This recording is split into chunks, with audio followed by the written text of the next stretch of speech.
this law limits free speech and free political activity. That is why it is against the EU rules.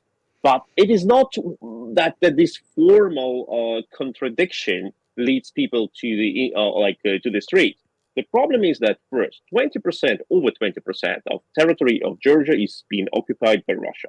Thursday, let's talk about what's going on in Georgia, because riot police are confronting protesters there after their parliament passed the controversial foreign agent law. There have been weeks of street protests that have since escalated after the passing of the bill. The tension was also seen inside Parliament today. Here's the moment MPs from the governing party reacted angrily to an opposition deputy accusing them of selling Georgia out to Russia.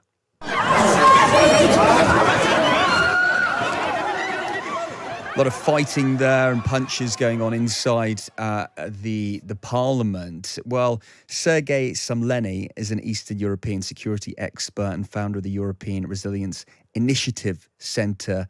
Sergej joins us live now. Hello, Sergej. Thanks for your time tonight. Hi, thank you for having invited me tonight. Can you explain, really break down why people are outside the parliament, why they are fighting, why they are protesting, why they are so angry about this law? Well, there is, like as in any mass protest, there is a formal part and an underlying part. The formal part is that this law that the Georgian parliament adopted tonight in the third reading practically forbids any relation to any foreign institution. And Georgia is a country where civil society is extremely dependent on foreign institutions like international organizations, international funds, international foundations, because the local funding are either coming from the oligarchs or from the state, which is in Georgia mostly the same. So if you want to have any feminist society in Georgia, or any NGO which just makes some historical studies or environmental activism, etc., you are practically dependent on foreign money. Right. And foreign money, I mean international organizations like Amnesty International or Red Cross or anything like that. And the Georgian law now practically forbids that, or if you want to have that money, you need to mark any of your public statement I am a foreign agent, I am a foreign agent, which is actually a brand marking of a person, he's or she's a very bad person. I see. That is the I see. So it's basically, if you're taking any form of foreign money, it needs to be marked out above a certain percentage. Absolutely. But why is this seen to be closer to Russia by doing this? And that is the underlying part which I mentioned, because before, several years ago in Russia, the same law has been adopted. And now what Georgia adopted is practically a copy-paste translated from Russian into Georgian of Russian law. And Russia back then, about 10 years ago, said, look, every country in the world, or many countries in the world have this legislation. The US have this foreign legislation, etc. It just formalizes foreign lobbies, but it is not. In Russia, and we have seen it, it led to a complete silencing of any civil society activities. There is no independent history study in Russia possible, no independent gender studies in Russia possible, no independent environmentalism in Russia possible, etc. And Georgians know that their government now are completely under control of the Russian state. They are absolutely Russia-friendly. And the Georgians see that the law is practically copy-paste from Russia, and they don't want to be transformed into another Russia, and that's why they protest. And that is also connected to many other steps the Georgian government has undertaken before, copy-pasting Russian repressive mechanisms, Russian repressive tools, and the Georgians do not want to be transformed into another Russia. That is why they protest that massive. So that's the Georgian government being close to the Russian government. The Georgian opposition are not. They accuse them of selling out to Russia. Where are the public on this? Well, it is not only about opposition. If you see, the parliament has adopted the law, so the majority in the parliament has voted for the law. Yes. The president vetoed the law, but most probably the parliament will override the veto. And At the same time, you see hundreds of thousands of people on the streets, much more than you would assume thinking about the shares in the parliament according to the vote.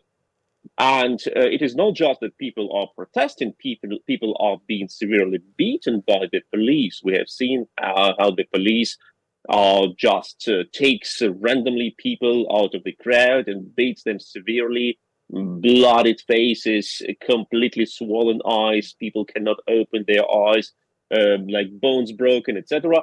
And people still go to the streets and protest. So are the It is majority not of the about. Georgian public, Sergey, are the majority of the public, are they in line with the protesters? Are they anti-Russian? Well, I would say, look, first, it is a clear majority of active Georgians who are against this law. And Georgia is a pretty small country. They have a population less than 10 million, I guess, like 5 million, 7 million. And we see constantly since weeks hundreds of thousands of people non-stop on the streets. And people need to go home to feed their children, to make their jobs. So there are over a million of people actively protesting. That is a huge number for that country. In the UK, it would be like tens of millions Yeah. constantly on the streets. Increase it like an absolutely unimaginable number. And when you think about how active these people are and who they are, they're quite different. You have conservative people and liberal people, young and old, females and males, etc. It is a really grassroots broad movement. And once again, they are being beaten, they are being threatened. It's not the first protest. Like half a year ago, we had the same situation in Georgia. So it is a really something which has overloaded Yes. their tolerance. Sergey, but I suppose it's very difficult for people to understand, what Georgia's near-term future looks like, because you have the parliament voting through this bill, essentially, which many people have suggested would bring them closer to Russia. But at the same time, Georgia has candidate status for the European Union, and opposition parties say the new law could harm Georgia's attempt to join the EU, which it has this current status with. And the EU itself has warned that the bill could jeopardize further progress within the bloc. So where is Georgia heading? Is it heading closer to Russia, or is it heading closer to Europe? Well, it depends, of course, a lot who will prevail in this particular fight. And once again, the protest of the opposition that this law contradicts the EU legislation and the rules of coming close to the EU is very simple. This law limits free speech and free political activity. That is why it is against the EU rules. But it is not that this formal contradiction leads people to the street. The problem is that first, 20%, over 20% of territory of Georgia is being occupied by Russia. We are talking about two regions, South Ossetia and Abkhazia. They are occupied by Russia, and Russia has their military forces there and occupies. And it is just like, let me say, 40 kilometers from Tbilisi, from the capital of Georgia.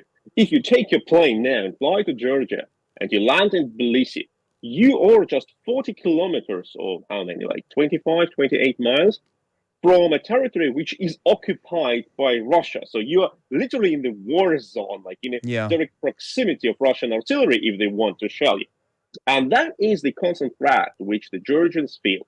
And now when the Georgian government is being infiltrated by the Russian agents and practically fulfills what the Russians say and transforms Georgian law, and Georgians have fought a law for creating independent state and creating transparent procedures and independent police, etc. And then suddenly they see it's all gone lost, and they are really mad.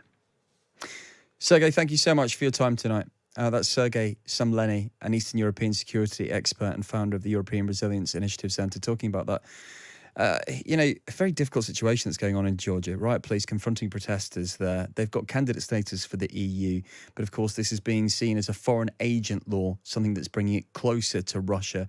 And there have been weeks of these street protests that have escalated after the passing of this bill. It looks like it's going to be held up in Parliament, but then re-voted on later on, which looks, in other words, like it will pass and become law. But we'll keep you up to date on what's going on the streets.